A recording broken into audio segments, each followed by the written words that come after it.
Al-Bukhofifah kalau memang dia sudah secara resmi terdaftar sebagai juru kampanye atau terdaftar di dalam tim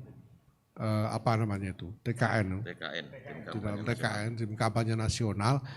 Kalau sudah terdaftar resmi maka dia harus nonaktif dari jabatannya sebagai Ketua Umum Muslimat NU karena Nahdlatul Ulama sudah menetapkan parameter dalam hal ini yaitu bahwa pengurus-pengurus di lingkungan PBNU yang terlibat secara resmi di dalam tim kampanye pemilihan presiden harus nonaktif dari jabatannya sampai akhir dari proses pilpres itu sendiri. Sudah ada sejumlah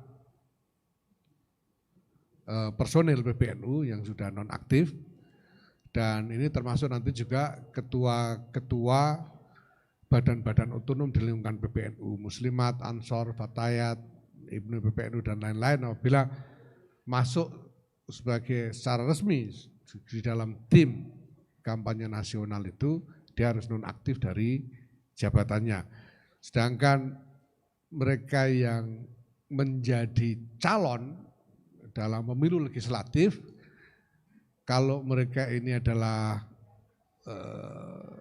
mandataris kepengurusan yaitu ketua atau rois harus mengundurkan diri dari kepengurusan.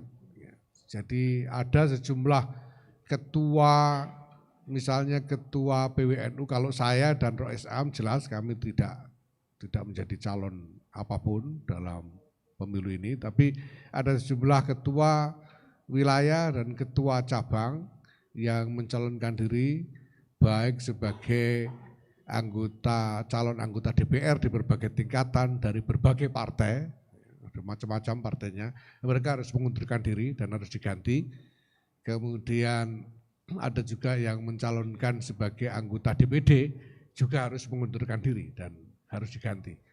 Parameternya seperti itu. Maka kalau pertanyaannya soal Bukhofifah nanti kalau secara resmi, ya kalau sekarang beliau mengumumkan bahwa beliau menjadi juru kampanye, nah kita lihat kalau sudah resmi masuk di dalam tim kampanye, ya beliau harus nonaktif dari jabatannya sebagai Ketua Umum Muslimat.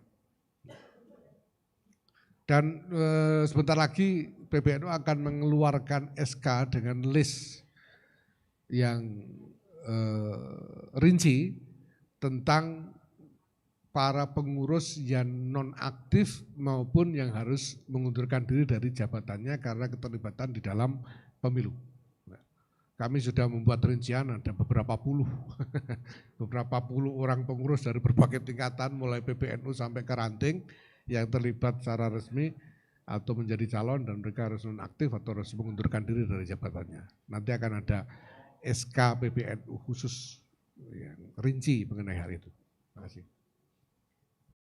Halo, selamat berjumpa dengan saya Anika, pembaca berita podcastnews.id. Saksikan terus konten-konten menarik dari kami. Jangan lupa subscribe, like, dan komen. Terima kasih.